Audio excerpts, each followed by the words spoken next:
Do you believe there's a creature deep in the American woods? One who's never crossed a human's doorstep, yet has saved lives, returned lost treasures, and left no trace but a single knot of grass or a handprint in ash. It's not a monster, not a myth, just someone tall who keeps the old ways. And once, a quiet old man named Harlan chose kindness over fear, and nothing was ever the same again. I've read hundreds of wilderness encounter files, but the story of Vesper and Harlan still haunts me. Stay with me, and I'll tell you how a being with no name became the town's silent protector. How a child was saved, a fire survived, and a farewell was given with a handprint and a folded cloth. It's real, it's quiet, and it only lives on if we keep listening, in silence. Before I begin, I'd love to know, where are you watching from? How far can this story travel? And to all of you out there, wherever you are, thank you for being here.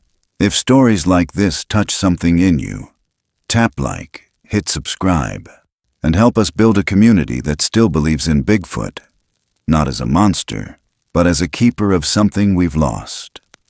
It was the kind of late autumn dusk that turned everything gold. The canopy of the Ouachita forest filtered the last of the daylight into a kind of softened amber, the kind that made silence feel full, not empty. Damp earth breathed up from underfoot, still holding the memory of a rain that had stopped 2 days ago. It smelled like rot and moss, but clean, honest, real. The axe struck wood, once, then again. A steady rhythm, not rushed. Each impact rang out with that hard, clean note of metal on trunk. Harlan didn't talk when he worked. Not to himself, not to the dog. Rook, the shepherd mutt with one ear flopped sideways, paced the edge of the clearing, ears twitching with each hit. When the sound stopped, so did he. Both of them frozen, listening. A low rumble came from down by the Cosato.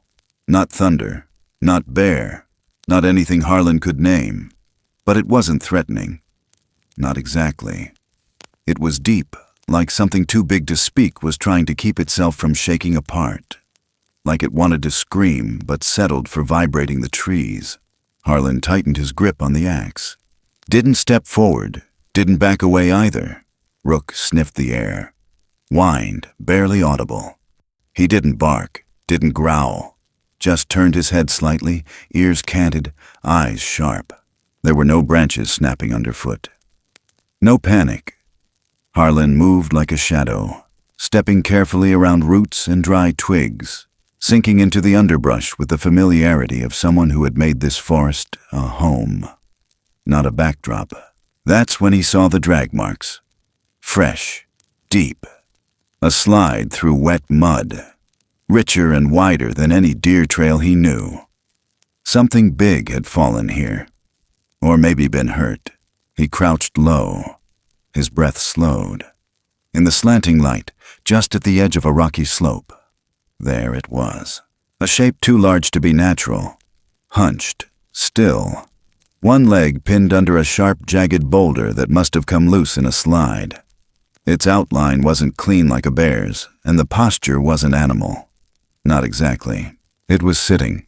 It breathed, and it didn't move. Harlan didn't run. He knelt. There was no fear in it. Just a decision. A weight. The same kind of gravity he'd used years ago, setting a broken limb on a dying dog that wasn't his. You do it or you don't. You step in or you walk away. He didn't walk away. He unbuckled the canvas satchel slung at his side, dug deep, pulled out the last of the old flour sack, torn cloth, already meant to be kindling or rags. He didn't hesitate. Behind him, Rook stayed low, sat quietly, faced the same direction as his person. A small fire had been set up that morning, not far off. An iron grate perched on rocks. The tin cup was already warm with water from the creek. Harlan poured it over the cloth, wringed it. Steam curled into the air, meeting the cold mist still drifting between trees. He moved slow, deliberate, close enough now to see the way one enormous hand, weathered, not clawed, rested against the earth. Palm down, fingers curled slightly into the moss like it was grounding itself, like it had chosen not to flinch. He pressed the wet cloth against the wound. The skin beneath the coarse fur was pale, almost human, but not quite. Tough like old hide, but sensitive. It twitched under his touch. Still, it didn't move. The scent shifted. Warm flower, wet earth, pine smoke. Then that same hand lifted, slowly, with effort. It rested on top of the bandage, pressed just enough to hold it in place, mirroring what he'd done. Harlan looked up. For one breath, he looked into something that had eyes the color of forest fire. Intelligent, exhausted, not pleading, not thankful, just witnessing. No words were spoken, none needed to be. Behind the brambles, a rustle. From deep in the undergrowth, a shadow moved. Not loud, not close, but clear. Something left behind a small bundle. Woven grass, shaped like a carrying loop, then vanished. It hadn't been alone. There were rules at play. Rituals, maybe. Whatever this was, it wasn't a solitary thing. Not a creature lost and wandering. This was a people. Hidden. Watching. Harlan let his knees shift backward. Gave space. Gave the first move. The shape didn't retreat immediately. But after a moment, it turned slightly, shifting its weight toward the tree line. Rook rose, took 2 steps back. No snarl, no bark, just acceptance. By the time the clearing was empty, the light had almost gone. The chill slid in behind it, damp and low. Harlan sat by the fire. The last bandage was laid gently on the cabin table that night. Clean, dry, a quiet vow. He didn't sleep. He didn't talk. But in that silence, something had been set in motion.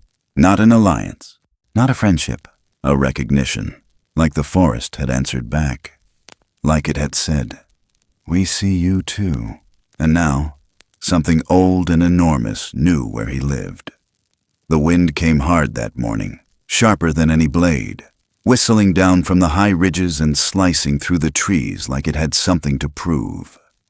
It caught the edge of the old tin roof on Harlan's cabin and made it cry out, long and high and brittle, like a warning half swallowed. The kind of cold that didn't ask for permission. It just arrived and sat on your bones like it meant to stay a while. Frost crusted the edge of the porch rail.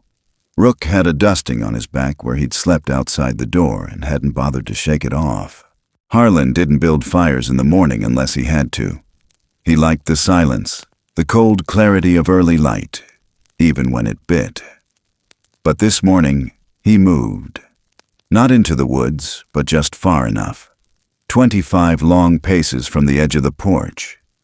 There, he drove 4 stakes into the half-frozen earth and pulled a weathered canvas over the frame. A crude awning. A place to set things down, but never too close. He knew the line now. The invisible edge where gesture didn't become threat. He laid out strips of smoked venison and a small tin of cornbread. Simple, intentional, and unspoken. He didn't put them on the porch, didn't bring them into the cabin. He left them under the awning, out in the open, facing the woods. There was no invitation, just the absence of refusal. That twilight, just before full dark, the woods answered back. 2 slow knocks echoed through the tree line, wood on wood, spaced apart, not random, not wind. Rook's ears perked, then tilted sideways. He didn't bark. He listened. The next morning, before sun had climbed above the ridgeline, Harlan stepped out and paused. The firewood had been stacked, neatly, precisely, right on the top step of the porch, not touching the door, but there, tied with braided grass that curled at the ends like a ribbon on a Christmas gift. But this wasn't festive. This was a message. Harlan bent, picked up a split log, and turned it in his hand. It was pine, dry, He sniffed the edge, cracked it gently in two, and set it to burn. It caught instantly, no flare, no spit. Clean, burned just shy of 40 minutes. He timed it, not because he needed to, but because it mattered. This wasn't random wood. Someone, something, had tested this before offering it. Someone had thought it through. That afternoon, a pair of voices broke the rhythm. 3 rangers came striding up from the southern trail. Radios crackled. The tall one with the red beard pointed at the wet ground and said something about bear tracks. Big ones. "You seen anything unusual?" one asked. Not accusatory, but edging there.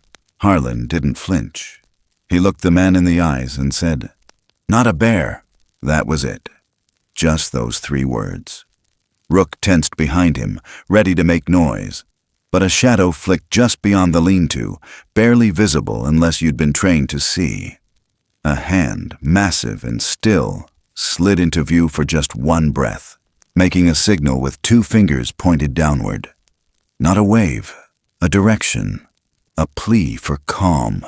Harlan reached back and rested his hand on Rook's scruff. The dog went still.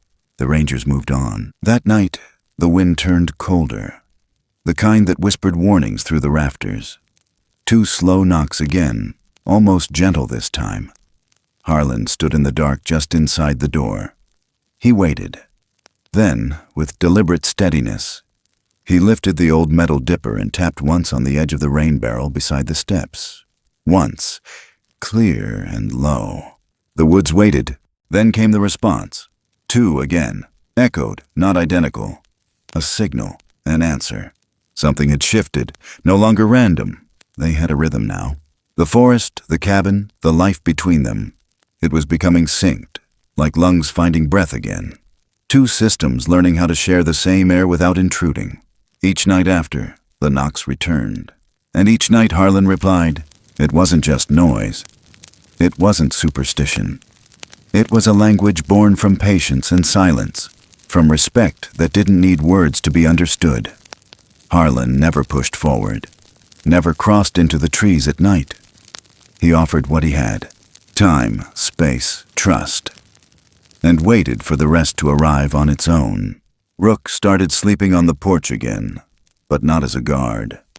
He'd stretch his legs out toward the dark and just listen. Not alert, not nervous, just there. The days got shorter. The sky paled faster. But the cabin, for the first time in years, felt like it had found a pulse again. Harlan noticed it most in the small things. His tools started to stay where he left them. The coals in the stove lasted longer. The wind didn't pull as hard through the windows. None of it magic. Just small corrections. Subtle acknowledgments. One morning he stepped out and found a stone placed atop the fence post. A smooth river rock, heavy and warm from the sun. It didn't belong there, but it wasn't out of place either. No one was asking for anything. No one was demanding. It was just exchange. Quiet. Simple. One night he woke from a dream he couldn't remember and found himself listening. No knocks, no wind, just stillness. A peace that didn't require sleep to be real. And still, every morning he left food under the awning. He started marking the days, not on a calendar, but in the way he portioned the venison, the way he split the cornmeal. He didn't think of it as rationing. It was more like sharing with a neighbor whose name he didn't need to know. Rook followed the patterns too. He'd wake, circle the porch twice, then wait by the door until Harlan opened it. The ritual mattered. They hadn't seen each other again, not fully. No shapes in the clearing, no hands through the bramble. But the air held something new. A quiet reassurance that came from being watched by something that meant no harm. There was a moment, brief, almost laughably simple, when Harlan was cleaning a broken hinge on the back door and he found it already oiled. Not by his hand, not with the kind of slick you buy at the feed store. It smelled like rendered tallow and pine resin. Homemade, effective. He didn't ask how it got there. He just leaned into the silence and said out loud, "Appreciated." The wind didn't answer, but the hinge didn't squeal again after that. By mid-December, the sun barely lingered past 5. The ground froze shallow and crunched under boots. Birds stopped calling. Even the owls got quiet. But the knocks didn't stop. Always two, always slow. One night the sound didn't come. Harlan waited. An hour passed. 2. Then, just as he turned to go inside, he heard it. Not from the woods, but from behind the cabin. 2 knocks, same rhythm, different place. He stepped out back and saw it. A small bundle of cedar kindling tied in a new braid of grass, laid on the edge of the wood pile like a quiet thank you. He didn't pick it up. He nodded once and went inside. That night he placed a single piece of jerky under the awning, wrapped in cloth. By dawn, it was gone, replaced by a pine cone pressed flat and stuffed with sage and ash. A token, a signature. There were no tracks, no footprints. But Harlan didn't need them anymore. The rhythm had become something else now. A third thing, not just man, not just creature, a covenant. It didn't need laws. It had thresholds, and both sides were learning how to honor them. The knocks came again the following night. This time, Rook knocked back, just once, with his paw against the floorboards, and Harlan smiled in the dark, because he knew exactly what that meant. They were being counted, not watched. Counted, and in this forest, that was a kind of belonging he hadn't known he still needed. The air outside the cabin was sharp, but the breath inside felt steady now. The days ahead would be colder, harder, but no longer alone. The knocks would keep coming, and he would keep answering, until something changed. And even then, he might still listen. By the time the creek warmed, the moss along the boulders glowed bright green, and Mira Jo, barefoot and stubborn as ever, darted across the stone flats like the whole forest was hers. She was 9, just barely, but already she knew how to listen better than most grown-ups. She knew how to follow the lines of the land, where to step, when to hush, when to run. That morning she'd slipped out early, before her mom even noticed the back door didn't shut all the way. The rocks still held the chill from night. The mist burned off the surface of the water in long white ribbons. Mira ran along the slick stone ledges that skirted the bend, daring herself to go farther than she'd gone the day before. Her sneakers hung around her neck by the laces. She liked the feel of river stone under her feet, the mud squishing between her toes. But that morning a patch of algae caught her off guard. Her foot went sideways, her arms flailed out. For a second she hovered in that weightless space just before a fall. Then a hand caught her. Not yanking, not grabbing, just lifting. It came from nowhere and everywhere. The hand was massive, strong, but not rough. It held her steady, moved her back from the slippery edge, then vanished, just like that. One heartbeat it was there, the next, it was gone. Back into the tree line like a breath swallowed back. Mira landed in a crouch, heart pounding. She didn't scream, didn't cry, just blinked fast and looked at the space where the hand had been. She saw nothing. No eyes, no growl, just the hush of the forest, holding its breath around her. When she stood, she noticed her shoes were gone. At first, she thought maybe she dropped them during the slip, but they were nowhere near the creek. She circled the bend twice. Nothing. No footprints, not even her own. It wasn't until the next evening, when she snuck back to the spot, that she found them again. Hung up on a branch, at perfect eye level, dry, mud cleaned off, tied together with a single braided strand of wild grass, looped like a little forest hook, like someone had known exactly what they were doing. Mira stared at them a long time before she touched them. The grass loop was soft but tight, hand-twisted. It smelled like sunlight and pine sap. She didn't tell anyone about the hand, or the shoes, not even when her mom asked where she'd gone and scolded her for muddy socks. That night, Mira pulled out the old chalk set she kept hidden in a coffee can under her bed, slipped out to the chicken coop behind the house. On the rough wooden wall, she drew what she remembered. Not the hand, not exactly, but the feeling. A tall figure, broader than her dad. Round head. Arms that didn't look like monster arms but weren't quite human either. She stood back, crossed her arms, then erased it. Started over. This time she drew the legs longer, arms wider apart, more weight on the hips, less on the shoulders. She didn't know why it felt right. It just did. In the morning she snuck back out before the sun had cleared the pines. The drawing had been changed. Subtly, the figure's proportions had been corrected. The limbs were shaped cleaner, the curve of the back more deliberate. Someone had adjusted the chalk lines in the night. Mira looked around, not for who had done it. She already knew no one would be there. But for signs. Something. Anything. There weren't any. Just the faint smell of damp cedar and something earthy she couldn't name. She didn't tell her mom, didn't tell Harlan either. That evening, when Harlan came back from the woods with Rook trailing behind him, Mira sat on the stone bench outside his cabin and watched him for a while. He didn't ask why she was there. She didn't explain. On the flat slab table beside the porch, someone had left a gift. Not a big one, not flashy. A handful of forest berries, bundled in a square of oak leaves, folded into a neat little envelope and weighted with a stone. Rook sniffed it once, gave a lazy tail wag, and curled up in the shade. Mira didn't touch it. She just watched. Then she said low and certain, "That's not for us." Harlan didn't disagree. He just looked at the bundle, nodded once, and went inside. Later, Mira came back with 3 small berries in her palm. She placed them beside the others, not inside the leaf packet, but beside it. Like a gesture, like saying, "This is my part." She didn't say a word. No one had taught her how to do it. She just knew. That night, she whispered something to Harlan before she left. "I'm not going to tell my mom." He paused, didn't ask what she meant, just gave her that quiet look of his and nodded once. She nodded back, like an agreement had been sealed, like something had shifted in the dirt beneath their feet. The next few days, Mira came back often. Sometimes she'd leave little drawings scratched in the dust by the fire pit. Just shapes. Sometimes she'd sit with Rook and hum while he slept.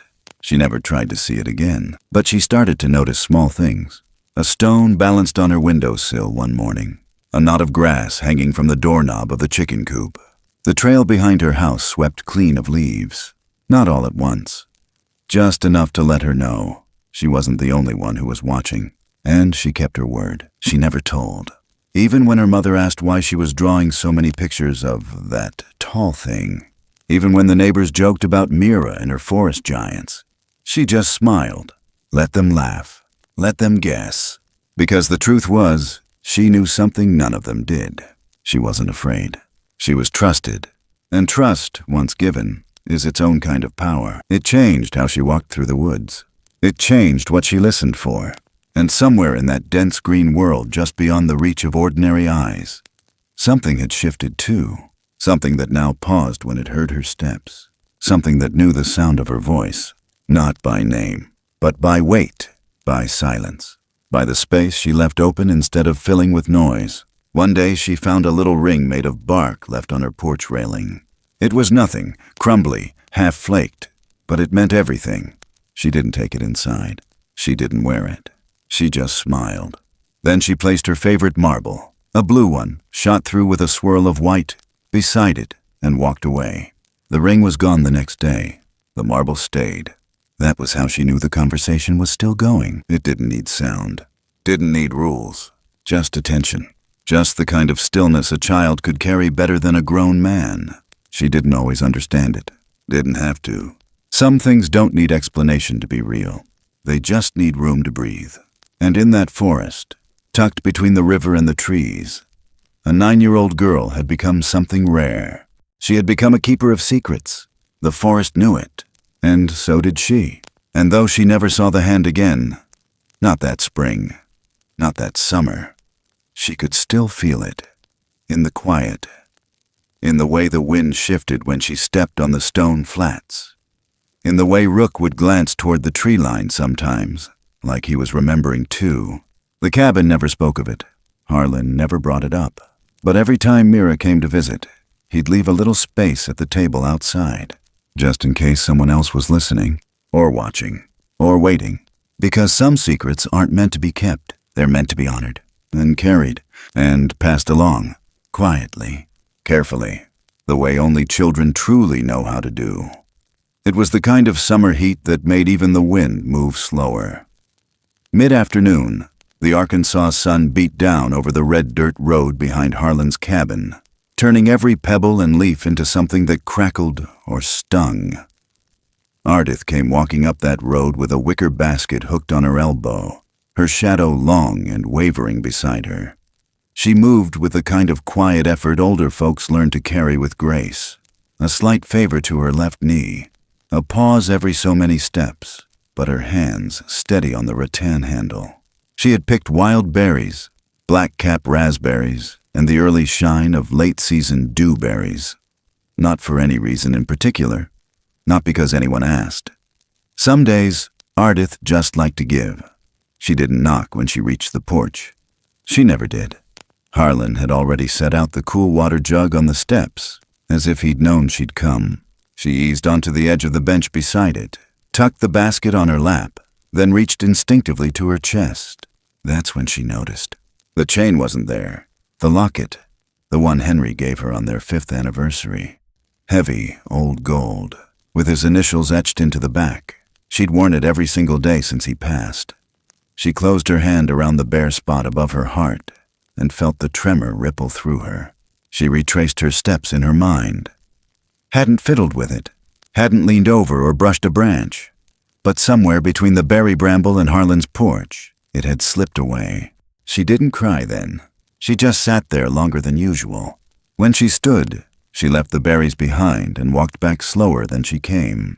That night, the cicadas were louder than they should have been. The air felt heavier, and though she slept, it wasn't deep.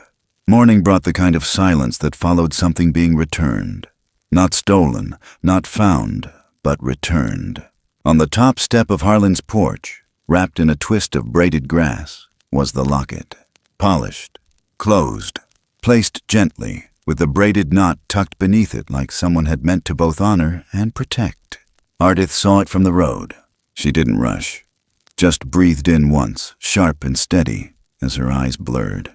When she reached it, she didn't snatch it up. She knelt, ached as she did. Let her hand rest near it before touching. Harlan stood at the door, watching without a word, his eyes not on the locket, but on her. She held it up to her chest. The chain was whole, the clasp still strong. He returned it, she said, soft as creek water. Harlan nodded. That afternoon, the berry basket was gone. Not stolen, gone like an offering accepted. In its place, 2 hand-whittled fire starters, long, clean shavings curled into a tight bundle, their base ends shaped to a sharp wedge, tied with the same kind of grass braid, notched even, like someone had known exactly how to light a fire and wanted her to know too. Ardith turned one over in her hand. No splinters, no hesitation in the blade strokes. "Whoever carved this," she said quietly, "has known the feel of work." Harlan didn't reply. Later, as the day folded into late summer dusk, she stepped out again to find a wooden bucket beside the porch. It hadn't been there earlier. She hadn't heard a sound. It wasn't old, but it was scuffed, weather-worn. The kind of thing you'd leave out by the river, maybe long forgotten except someone had scrubbed it clean. The lid fit tight. She lifted it slowly. Inside, clear water. Cool. No smell. No leaf bits. No dirt at the bottom. Drawn deep. Maybe from the spring farther up the ridge. She didn't lift the bucket. Just crouched beside it, letting her hand hover above the rim.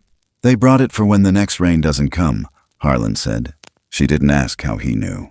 Just nodded. Then stood, and without turning back, fetched a clean hand towel from the cabin and laid it across the bucket's lid. Not to claim it. To acknowledge it. She left the towel there. Didn't speak about it to anyone. Rook wandered out later, sniffed the bucket, circled once, then laid down beside it, his back to the woods. Watching, but not guarding. Later that night, when the wind stilled, a sound lifted faint and low across the trees. A hum, not a melody, not a voice. A rumble in the chest, like someone rocking a cradle made of ribs and dirt. Ardith sat up in bed. She didn't open the window, didn't lean into the sound, just whispered into the dark. "Somebody out there understands waiting?" She didn't need to explain it, didn't need to name who or what. The feeling was enough. The next day, Mira came by with a drawing in her hand, but she didn't say much. Just watched Ardith pick up a fire starter and set it on the porch rail. "You leaving it there?" Mira asked. "No," Ardith answered. "I'm saying I noticed." Mira didn't ask what that meant. She just nodded like she understood. Because she did. Not every gift needs to be taken. Not every answer needs a question. Sometimes, returning something means more than receiving it. Sometimes, what's returned is trust. Ardith walked back down the red dirt road with her hand on the locket. She didn't wear it that day. She carried it in her palm, held it like a compass. That evening, as the light bent soft across the sky and the air picked up the faintest cool from the north, Harlan stepped outside and looked toward the lean-to. The bucket was gone. The towel remained, folded, dry, placed on the step beside a small stone, not sharp, but flat and black and heavy enough to stay where it was laid. He didn't move it, didn't touch the towel, just stood in the quiet and listened. 2 soft knocks came from somewhere deeper in the woods. Not urgent, not loud, just steady. Harlan didn't answer, didn't need to, because everything that had been said that day was already out in the open. Every silence had been received. Later that night, Mira pressed her finger to the wood grain of the porch and whispered, "They marked this place." Harlan didn't disagree. He just set down the last flour sack they had left, the clean one, unused, and left it near the edge of the awning beside the towel. Not to give, not to offer, to show he knew how to hold something sacred. Cabin doors creak for many reasons, but that night it didn't. Not once. It slept like the people inside had finally figured out how to share the breath of the woods. And somewhere between the whispering trees, someone else exhaled too. Because even the forest, sometimes, needs to be reminded it can be trusted. And trust, once returned, doesn't vanish. It lingers, even in the dark. It started with a breathless kind of sky, yellow-gray and dry. So dry it made the leaves curl in on themselves like they were bracing for bad news. By noon, the sun over Rich Mountain had lost all softness. It didn't shimmer, it baked. The wind didn't move through the trees, it scraped across them. A wind from the southwest, high and hot and wrong.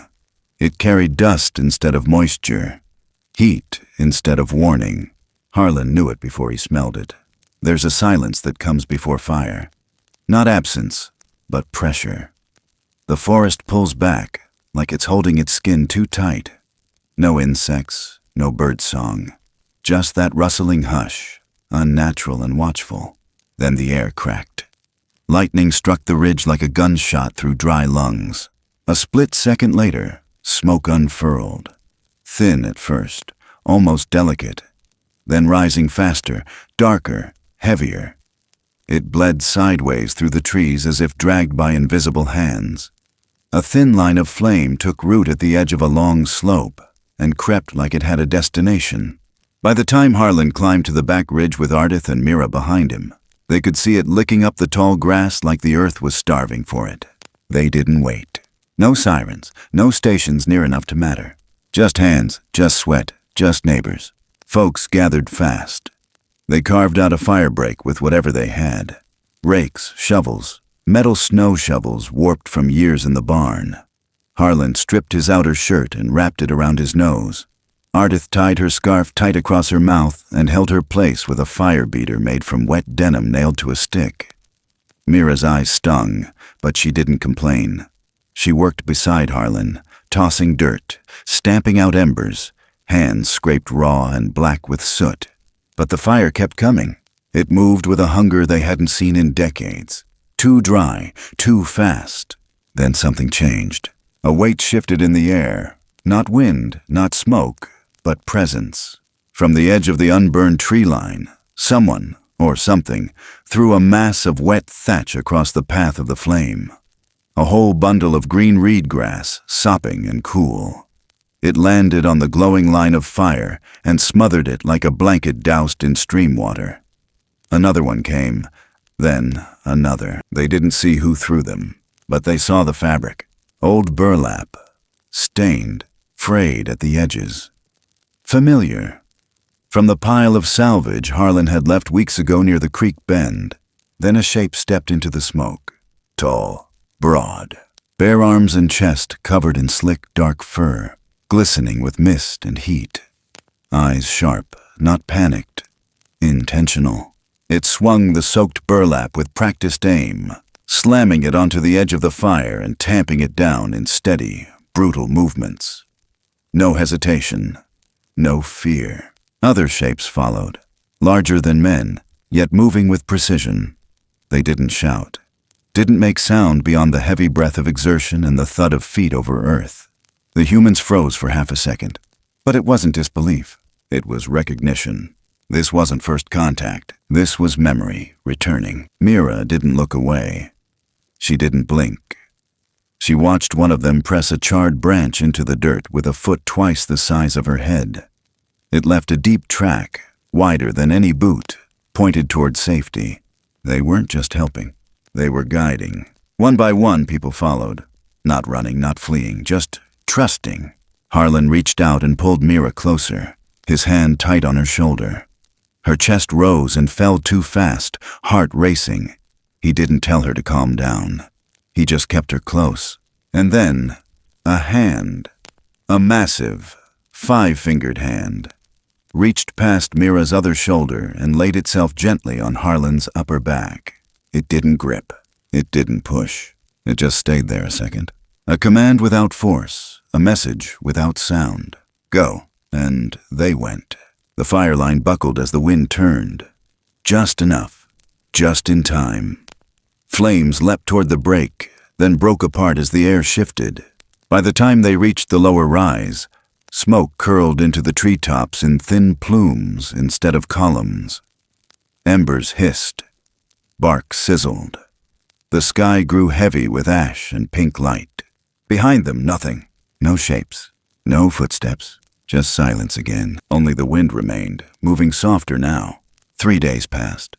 No one saw another flame. When Harlan returned to the slope, the old lean-to was empty. No signs. No footprints. No tools. Just scorched earth and a memory that felt more like a fever dream. He didn't talk about the fire. Didn't tell anyone what he'd seen.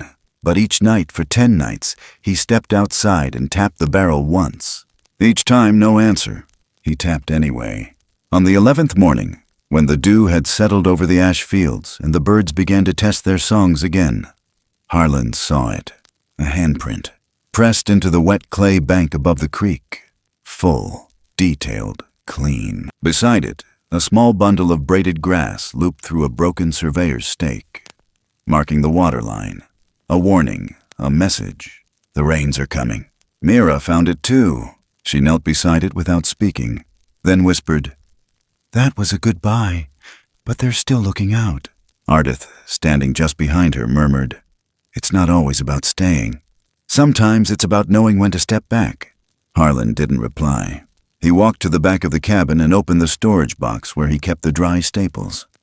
Inside, the last sack of flour rested at the bottom. He picked it up, ran his fingers across the faded print. Then he set it in the wooden box on the porch and closed the lid. Not as a gift, not as payment, but as remembrance, because something had ended, and something else might begin, but only if you leave the door open, quietly, just enough. The first thing Dawson noticed was the silence, not the peaceful kind, the wrong kind. The kind of quiet that settles in when something's not where it should be, the kind that makes your skin crawl before your brain catches up. He stood at the edge of the tree line, half hidden in the shadows, looking at the old cabin like a boy standing in front of a church he didn't belong to, not praying, not asking forgiveness, just looking for something to take.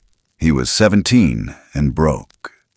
Half a summer behind in rent, kicked from his uncle's camper, pockets full of lint and bad decisions. The kind of kid the town stopped noticing, the kind who knew when a place had been left untended.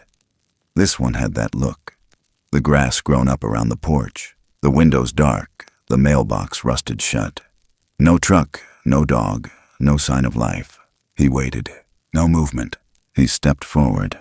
The door wasn't locked, but something about it made him stop cold on the threshold. Because sitting right there on the window ledge, like a gesture carved out of air, was a basket. Not hidden, not tossed, placed. A rattan basket, worn smooth, holding 3 ripe pawpaws and a couple of wild yams, still dusted with the red earth they'd grown in.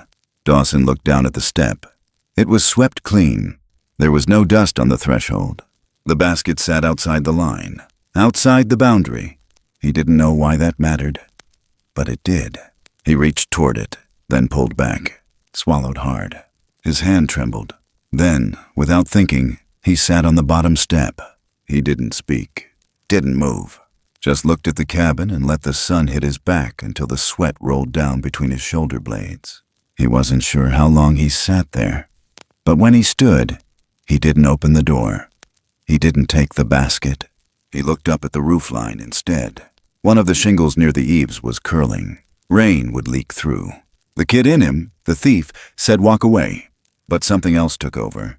He took the small multi-tool from his back pocket, unfolded the flathead, and used it to pry a board loose from the porch rail. Then he climbed the side of the cabin, awkward and stubborn, and hammered it down with the heel of his hand until the shingle sat flat. He didn't leave a note, didn't even think to, but he felt lighter walking back through the trees. The next morning he returned. This time there was no basket, but stacked neatly on the porch was a bundle of sticks, straight, stripped, tied with a twist of braided grass, sat at an angle, pointing directly to the next drip spot on the roof. Dawson laughed out loud, not because it was funny, but because he suddenly felt seen. He spent the next 2 hours patching the second leak, didn't cut corners, didn't rush. And when he finished, he left a single sheet of notebook paper on the porch.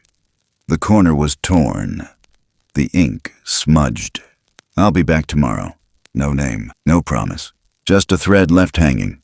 The next day, the woodpile had grown. Dawson didn't question how. He didn't need to. He worked. By the 3rd visit, he'd started bringing scraps of hardware from the junkyard. Hinges, nails, a leftover screen door latch. Things nobody would miss, but that might serve a purpose. He didn't expect to see anyone. But one afternoon, as he stood on the porch replacing the rotted screen, he caught movement in his periphery. He didn't startle. He didn't look directly. He just kept working. And when he reached for the next strip of mesh, it was already there, held out by a hand too large to be human, fingers long and furred, palm flat. Offering, not asking. Dawson didn't speak. He didn't run. He took the mesh, fixed the screen, and when he finally turned, there was no one there. But something had shifted, not in the woods, in him. From that moment forward, he didn't come for food. He came to repair. He came to return what he didn't know he owed. Mira passed him on the trail once. She didn't stop, didn't question, just gave him a slow nod and kept walking, barefoot, hair tied back with a strip of cloth that looked like it might have once belonged to her mother's apron. They didn't speak, didn't need to. Somehow they understood the same law. You fix what shelters you. You repay what doesn't ask. By early fall, the cabin's porch no longer sagged. The roof didn't leak. The hinges didn't groan. Dawson still didn't go inside. Not once. Not even when a storm caught him halfway through hauling lumber. He waited it out under the lean-to, knees pulled to his chest, watching the rain run off the tin like a curtain between two worlds. Rook was long gone by then, but his scent lingered in the soil, a sun-drenched shadow in the dirt near the steps. Dawson once found a few stiff gray hairs pressed into the crack of a floorboard, gathered like they'd been tucked there deliberately. He left them where they were. By the time Dawson finished the final patch near the chimney line, he stood back and looked at the cabin, not with pride, but with peace. He didn't take a photo, didn't leave a name. He just turned to go, and found, near the base of the step, a feather, curved, striped, nestled in a ring of bark. He picked it up, slipped it into his wallet, and left without taking a thing. The world didn't owe him anything, but somehow he no longer owed it either. He'd balanced something he didn't have words for, and in that strange, wild corner of the Ouachita woods, the wind felt different that day, like it had made room for someone new, and would remember him. The cold came early that year, not the sharp kind that bites and moves on. This was the kind that settled into your joints and stayed there, like it had unpacked for the season. The sky over the CRYPTID'S held a pewter tint. No birds moved, no leaves danced. It was the kind of stillness that made every creak of the cabin sound louder. The kind of silence that could only mean something had shifted, or someone was gone. Harlan hadn't been seen in town for months. Folks figured he was still up there doing what he always did, keeping to himself, living off the land. A man that age, folks said, doesn't need checking on unless he calls. But this time something hung in the air too long. A feeling. Not grief exactly, but a hush. They found the cabin door closed. No lock. Just cold wood and an older kind of privacy. Ardith was the one who pushed it open. Mira stood behind her, hands deep in her coat sleeves, face unreadable. Dawson followed quietly, his boots thudding softer than they should have on that wooden porch, as if his body already understood the rules of the space. Inside, the hearth was dark, but the smell of smoke lingered faintly. Not fresh, not old, just recent enough. The ash pile in the iron stove had been cleaned. Not perfectly, but deliberately. A neat mound pushed to one side. No leftover kindling, no scattered soot. At the center of the gray bed of ash was a single handprint, pressed deep. 5 thick fingers splayed like someone had steadied themselves, or left a mark. Beside it, just above the stove's iron lip, lay a knot of dry grass, bound tight, familiar. A kind of signature that needed no translation. Nobody spoke. Ardith stepped back and looked toward the bed. The covers were folded. Not military tight, but careful, clean. The wool blanket pulled up halfway, as if someone had made it but didn't want to erase the sleep that once lived there. Beneath the frame, tucked just beside the edge, was a slab of wood. Flat, sanded, carved. Mira crouched slowly, hands trembling more from meaning than cold. She pulled it out into the light. 2 rows of shallow notches lined the top, etched like a tally, not chaotic but steady. Each one evenly spaced, rhythmically arranged. Days, weeks, maybe more. A calendar without numbers, a memory without names. She didn't ask what it meant. She already knew. Ardith moved toward the far wall. Her eyes landed on a familiar box, the one Harlan kept his things in. The flour sacks, the old tools, the memory pieces he never let get dusty. She opened it slowly, as if expecting to hear a voice push back. But there was no resistance, only space. And in that space, curled neatly like a goodbye letter, was a strip of leather. Attached to it, tufts of fur. Gray-white, soft, still holding shape. Rook's collar. Not tossed, placed, folded like a flag. Dawson stepped forward and set down a small thermos he'd brought from the trailhead. He didn't mean to intrude. He just didn't know what else to do with his hands. No one touched the stove. No one lit a flame.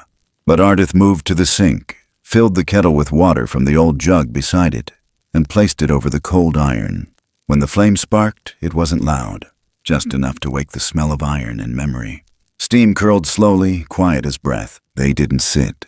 They didn't rest.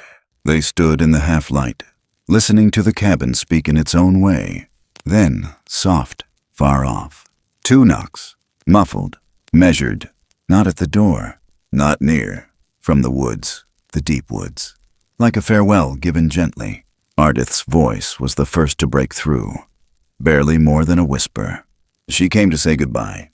Not a question, not a ghost story, just fact. Mira moved forward and laid a hand on the wooden box, the one that held the first sack of flour Harlan had ever offered, back when the line between man and myth was still thick. She didn't cry, but her fingers gripped the edge a second longer than needed. Dawson stayed near the window, didn't speak, barely breathed, watching the trees for movement that wouldn't come again. No one opened the door. No one tried to step out, because they understood now. This wasn't a moment for interruption. It was a crossing, a hinge, the kind of passing that didn't need words or witness, only reverence. They left the cabin as they'd found it, quiet, whole. They didn't speak on the trail back down, didn't make promises, didn't ask what came next, because some places, once sealed, stay sacred. And that night, Back in town, no one heard knocking. No one lit a fire. But in a quiet house near the edge of the woods, Mira wrote something in a notebook she didn't let anyone read. And outside, the wind shifted, carried the scent of old pine and river smoke. Not loss, not return, just presence. Still there, still watching, even if the door would never open again. It was the kind of spring morning that didn't ask for attention. It just arrived, soft-footed, pale-skied, and gentle on the wind. Mira stood beneath the edge of the Talamena Scenic Byway, where the sun peeled over the ridge like a whisper. She had come early, too early for the crowd, too late for the dew. She held a small notebook, thumb tucked between pages. Her other hand gripped a rusted thermos, half full, untouched. Around her, the wind stirred light against the bare branches just beginning to bloom, brushing against her coat like something familiar. Like memory. She'd started these gatherings last year. Nothing big, just stories told under dusk or firelight. She didn't call them lectures, didn't hand out pamphlets.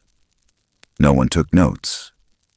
She called them night talks, and folks listened because she didn't tell them what to believe. She only told them what had happened. Not with fire, with calm, with reverence, with care. Tonight's was going to be the last. Not forever, just for now. The air held that kind of stillness. The kind that says, let it rest. She didn't use the word creature. Didn't say beast, not thing, never monster. Her words were careful, but never afraid. There was someone, she'd tell them. Tall, old, older than us, older than this ridge. Not a ghost, not a trick of the eye.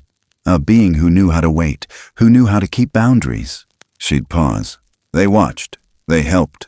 Not always, but when it mattered. And not everyone saw them.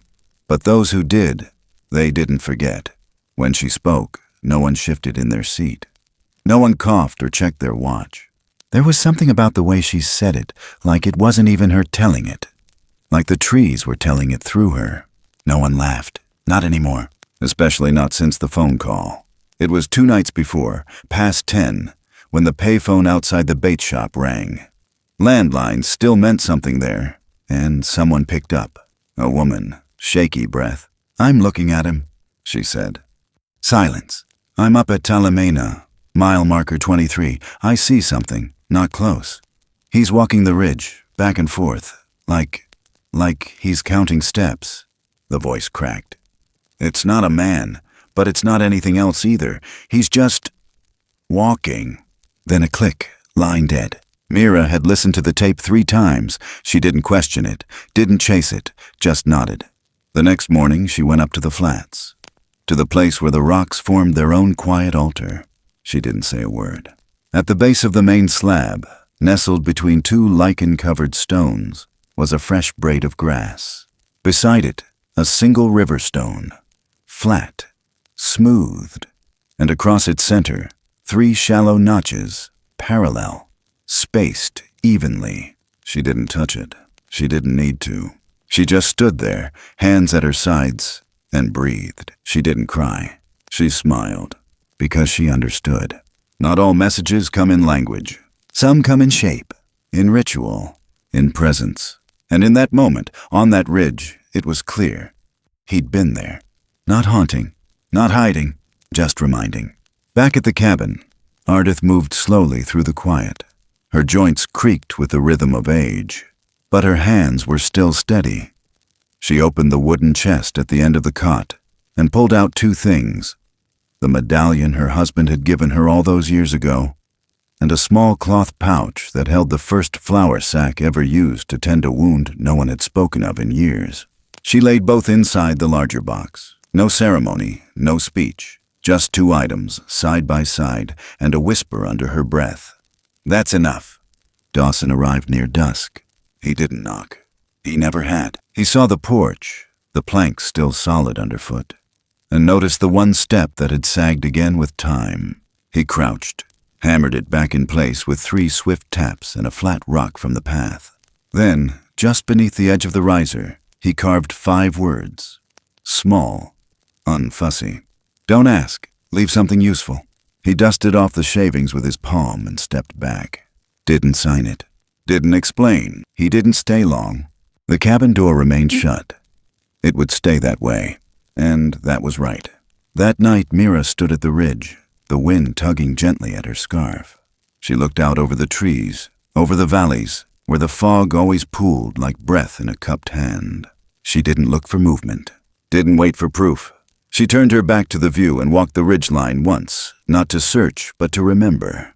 Because some stories are not meant to be chased. They're meant to be held, and then set down, like gifts too fragile to be passed around too often. Back at the rock, the river stone remained untouched. So did the braid. No one took them. No one moved them.